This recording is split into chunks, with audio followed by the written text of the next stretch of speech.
Sponge പോലത്തെ vanilla കേക്കിൻ്റെ video. നമ്മൾ മുട്ടയൊന്നും ചേർക്കാതെ അതുപോലെ തന്നെ നമ്മുടെ അളവ് കപ്പൊന്നും ഉപയോഗിക്കാതെയാണ് കേട്ടോ. ബീറ്ററും അങ്ങനെയുള്ള യാതൊരുവിധ ഐറ്റംസുകളും ഉപയോഗിക്കാതെയാണ് നമ്മൾ ഈ കേക്ക് തയ്യാറാക്കിയിരിക്കുന്നത്. ഇതേപോലെ തന്നെ ഞാൻ ഇതിന് മുൻപ് ഒരു അച്ചപ്പത്തിൻ്റെ വീഡിയോ ഇട്ടുണ്ടായിരുന്നു, അരിപ്പൊടി ഉപയോഗിച്ചിട്ടുണ്ട്. ആ വീഡിയോ കാണാത്തവരുണ്ടെങ്കിൽ അതൊന്ന് കാണാം, ജസ്റ്റ് ഒന്ന് സൂചിപ്പിച്ചെന്ന് മാത്രമേ ഉള്ളൂ കേട്ടോ.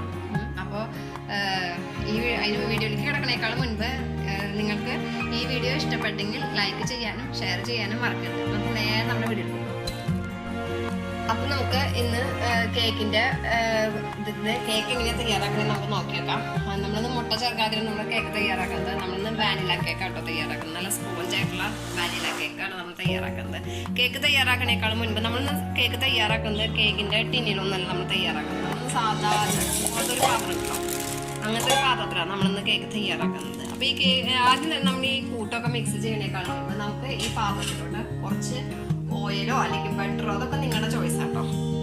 എന്താ വെച്ചാൽ നമ്മളൊന്ന് ഇങ്ങനെ ജസ്റ്റ് ഒന്ന് തടവി കൊടുക്കാം. നന്നായിട്ടൊന്ന് തടവി കൊടുത്തതിന് ശേഷം നമുക്ക് ഈ ബട്ടർ പേപ്പർ വയ്ക്കാം. നമ്മൾ എടുത്ത് വെച്ചിരിക്കുന്ന ഈ ബട്ടർ പേപ്പർ ഉണ്ടല്ലോ, ബട്ടർ പേപ്പർ വയ്ക്കും.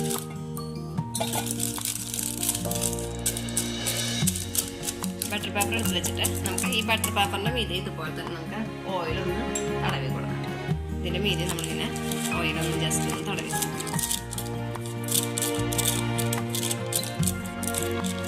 നന്നായിട്ടൊന്നിട്ട് ഈ സൈഡിലൊക്കെ നമ്മൾ തടവി കൊടുക്കണം, കാരണം നമ്മുടെ പാത്രത്തിൽ നിന്ന് പെട്ടെന്ന് വിട്ട് പോരാൻ വേണ്ടിയിട്ട്. അതുപോലെ തന്നെ നമ്മളൊന്ന് അളവ് കേക്കിൻ്റെ അളവ് പാത്രമൊന്നും ഉപയോഗിച്ചിട്ടില്ല നമ്മൾ കേക്ക് ഉണ്ടാക്കുന്നത്. നമ്മൾ സാധാരണ ഒക്കെ നമ്മുടെ വീടുകളിലൊക്കെ ഉണ്ടാകുന്ന ഗ്ലാസ് ഉണ്ടല്ലോ, അത് വെച്ചിട്ടാണ് നമ്മൾ ഇളക്കുന്നത് കേട്ടോ.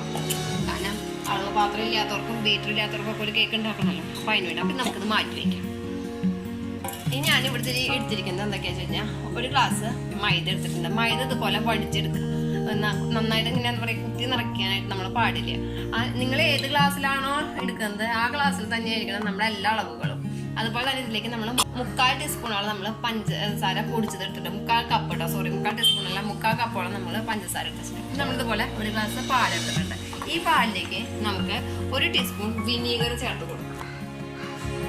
ഇതിലേക്ക് നമുക്ക് 1 ടീസ്പൂണോളം വിനീഗർ ഒഴിച്ചു.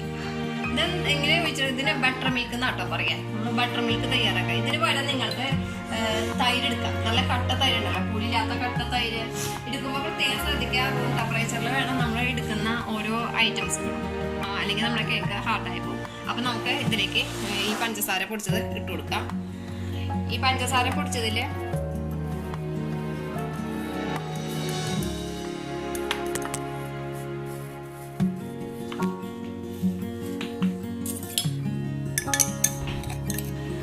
ഗ്ലാസോളം ഓയിൽ ഒഴിച്ചു കൊടുക്കുക. ഓയിൽ ഏത് ഓയിലായാലും കുഴപ്പമില്ല, പക്ഷെ ഒന്നുണ്ട്, ഓയിലിന് ചൊവ ഉണ്ടാവാനായിട്ട് പാടില്ല കേട്ടോ. ഈ പാം ഓയിലൊക്കെ എടുക്കുമ്പോൾ ചൊവ ഉണ്ടാവാനായിട്ട് ചാൻസ് ഉണ്ടാകും. അപ്പോൾ നമ്മൾ അതെടുക്കുമ്പോൾ പ്രത്യേകം ശ്രദ്ധിക്കുക, ഓയിൽ എടുക്കുക. അതിപ്പോൾ ഞാൻ ഇവിടെ കാൽ തന്നെയാണ് എടുത്തിരിക്കുന്നത്, അത് ഇതിലേക്ക് ഒഴിച്ചു കൊടുക്കുക.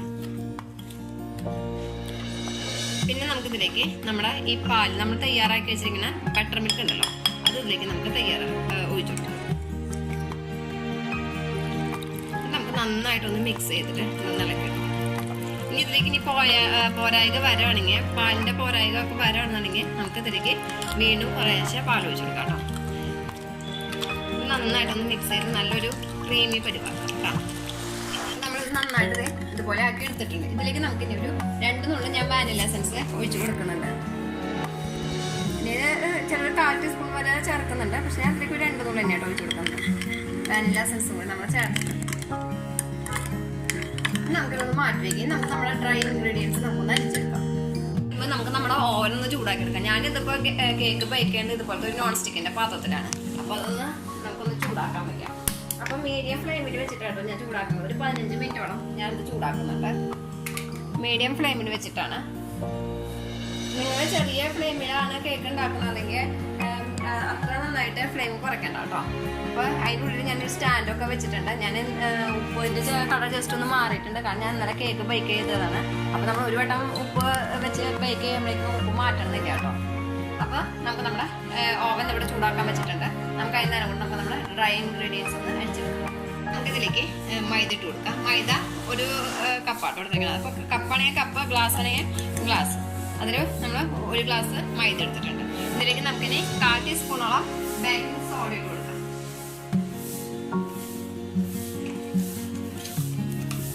1/4 ടീസ്പൂൺ ബേക്കിംഗ് സോഡ ഇട്ട് കൊടുക്കാം. 1/2 ടീസ്പൂണോളം നമുക്ക് ബേക്കിംഗ് പൗഡർ ഇട്ട് കൊടുക്കാം. 1/2 ടീസ്പൂണോളം ബേക്കിംഗ് പൗഡർ ഇട്ട് കൊടുക്കാം. അത് നന്നായിട്ടൊന്നത് മിക്സ് ചെയ്യാം. കാരണം ഇതിൻ്റെ എല്ലാ ഭാഗത്തേക്കും നമുക്ക് ഇത് എത്താൻ വേണ്ടിയിട്ടാണ്. അല്ലെങ്കിൽ ഇതൊരു സൈഡിലേക്ക് മാത്രമാവും നമുക്ക് എത്തുമ്പോൾ. നമുക്കിതൊന്ന് നന്നായിട്ടൊന്ന് മിക്സ് ചെയ്ത് നമുക്കൊന്ന് അടിച്ചു. ഇത് ഒരു 3 വട്ടം ഇതുപോലെ തന്നെ ചെയ്യണം കേട്ടോ. നന്നായിട്ടൊന്ന് അടിച്ചെടുക്കാം. ഞാനിപ്പോൾ 3 വട്ടം അരിച്ചെടുത്തിട്ടുണ്ട്. ഇനി നമുക്കിതിലേക്ക് നമ്മുടെ ഈ ബാറ്റർ ഒഴിച്ചു കൊടുക്കാം. നമ്മൾ നേരത്തെ തയ്യാറാക്കി വെച്ചിരിക്കുന്ന ബാറ്റർ ഉണ്ടല്ലോ, നമുക്ക് കുറേശ്ശായിട്ട് ഇതിലേക്ക് ഒഴിച്ചു കൊടുക്കാം. ഒറ്റയടിക്ക് മുഴുവനായിട്ട് ഒഴിച്ചു കൊടുക്കരുത്. എന്നിട്ട് കട്ട കെട്ടാതെ വേണം നമുക്കൊന്ന് ഇളക്കി കൊടുക്കണേ. കുറേശ്ശായിട്ട് നമുക്കൊന്ന് ഒഴിച്ചു കൊടുക്കാം. ഇതുപോലെ ഒന്ന് ഇളക്കി കൊടുക്കാം. ഇനി ഇതിലേക്ക് നമുക്ക് ബാക്കിയുള്ള ഒഴിച്ചു കൊടുക്കാം. നന്നായിട്ടൊന്ന് ഇളക്കി കൊടുക്കാം. നന്നായിട്ടൊന്ന് മിക്സ് ചെയ്ത്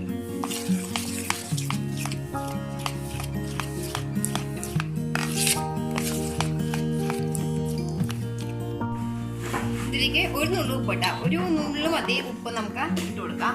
അതുപോലെ ഞാൻ ഒരു നുള്ളു മഞ്ഞൾപ്പൊടിയും കൂടി ഇടുന്നുണ്ട്. കാരണം നമ്മളെ കേക്കിന് ഒരു കളർ കിട്ടാൻ വേണ്ടി. അപ്പോൾ ഒരു നുള്ളു തന്നെയാണ് കേട്ടോ നമ്മൾ ഇടുന്നത്. മഞ്ഞൾപ്പൊടി ഒത്തിരി ഇടുന്നില്ല, നുള്ളു തന്നെയാണ് ഇടുന്നത്. മഞ്ഞൾപ്പൊടി കൂടി ഇടും. നന്നായിട്ടൊന്ന് മിക്സ് ചെയ്യും.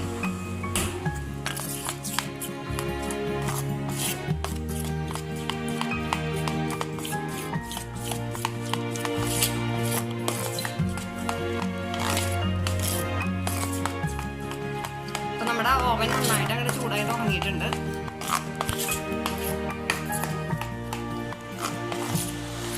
മിക്സ് ചെയ്ത് നമ്മുടെ ഇത് ഇതിലേക്ക് ഒഴിക്കും. ബാറ്ററി ഈ ഒരു കൺസിസ്റ്റൻസിയിലാണ് കേട്ടോ നമ്മുടെ ബാറ്ററി ഇരിക്കുന്നത്. ഒരുപാട് കട്ടയാവാൻ പാടില്ല. നമുക്ക് ഇതിലേക്ക് ഒഴിച്ചു.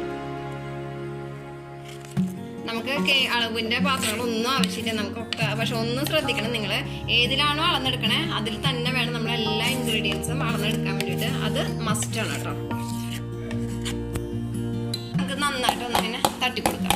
പിന്നെ വല്ല എയർ ബബിൾസ് ഒക്കെ ഉണ്ടെങ്കിൽ ഒന്ന് പോവാൻ വേണ്ടിയിട്ടാണ് നമ്മളിങ്ങനെ തട്ടിക്കൊടുക്കണം. തട്ടിക്കൊടുത്തിട്ടുണ്ട്. അപ്പം നമ്മുടെ ഓവൻ ചൂടായിട്ടുണ്ട്. നമുക്ക് ഇതിലോട്ട് നമുക്ക് ഇത് വെച്ച് കൊടുക്കാം. കൈയൊന്നും കൊള്ളാതെ വേണം കേട്ടോ വെക്കണമെങ്കിൽ. ശ്രദ്ധിച്ച് വേണം വെക്കാനായിട്ട്. നമുക്ക് വെച്ച് കൊടുക്കാം.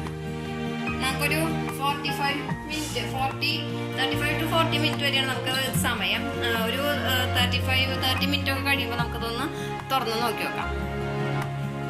നമ്മൾ കേക്ക് വെച്ചിട്ട് ഏകദേശം ഒരു 40 മിനിറ്റ് ആയിട്ടുണ്ട്. ഞാൻ ഇതിനിടയിൽ ഒന്ന് തുറന്ന് നോക്കിയിട്ടുണ്ടായിരുന്നു. ഒരു 30 മിനിറ്റ് കഴിഞ്ഞപ്പോൾ നോക്കിയിട്ടുണ്ടായിരുന്നു. കുറച്ചും കൂടി ഒന്ന് വേവാണ്ടായിരുന്നു. അപ്പം നമ്മൾ ഇതുപോലെ ഒരു ടൂത്ത് പിക്കോ അല്ലെങ്കിൽ ഈർക്കിളി എന്തെങ്കിലും ഇട്ടിട്ട് ഒന്ന് കുത്തി നോക്കി നോക്കാം. നമുക്ക് ഇങ്ങനെ വിട്ട് പോകുന്നില്ല എന്നുണ്ടെങ്കിൽ കേട്ടോ കേക്ക് റെഡി ആയിട്ടുണ്ടെന്നാണ് അർത്ഥം. ഇതിൽ വിട്ട് പോകുന്നുണ്ട്. നമ്മുടെ കേക്ക് റെഡി ആയിട്ടുണ്ട്. നമുക്കിത് മാറ്റാം. അപ്പം നമുക്കിത് ചൂടാറുന്നവരെ ഒന്ന് വെയിറ്റ് ചെയ്യാം. അപ്പം നമ്മുടെ കേക്ക് ഇതേ ചൂടാറിയുണ്ട്. അപ്പം നമുക്കൊന്ന് ഒരു പാത്രത്തിലേക്ക് ഇതാക്കാം.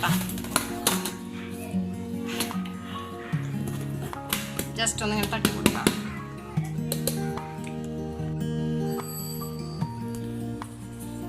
നമ്മുടെ കേക്ക് പാത്രത്തിൽ നിന്ന് വിട്ടു പോന്നിട്ട് നല്ല സോഫ്റ്റ് ആയിട്ട് കേട്ടോ നമ്മുടെ കേക്ക്. നല്ല സോഫ്റ്റാണ്. നമുക്ക് ഇതിൻ്റെ ബട്ടർ പേപ്പറൊക്കെ ഒന്ന് നീക്കം ചെയ്യാം. ഒരു കാര്യം പ്രത്യേകം ശ്രദ്ധിക്കണം, ചൂടോടെ എടുക്കരുത്. ചൂടാറിയതിന് ശേഷം മാത്രമാണ് പാത്രത്തിൽ നിന്ന് എടുക്കാൻ പാടുള്ളൂ കേട്ടോ. നമുക്ക് ഈ ബട്ടർ പേപ്പറൊക്കെ ഒന്ന് നീക്കം ചെയ്യാം. അപ്പോൾ അതായത് നമ്മുടെ എഗ്ലെസ് കേക്ക് ഇവിടെ റെഡി ആയിട്ടുണ്ട്. വളരെ എളുപ്പമാണ് ചെയ്യാൻ വേണ്ടിയിട്ട്. നമ്മൾ മുട്ടയൊന്നും ചേർക്കാതെ നമ്മൾ ചെയ്തത്. നല്ല സോഫ്റ്റ് ആട്ടോ കേക്ക്. നല്ല സോഫ്റ്റ് ആയിട്ടുണ്ട് നമ്മുടെ കേക്ക്. അപ്പോൾ ഈ വീഡിയോ ഇഷ്ടപ്പെട്ടെന്ന് വിചാരിക്കണം. അപ്പോൾ അടുത്ത വീഡിയോ എടുത്ത് നമുക്ക് പിന്നെ കാണാം.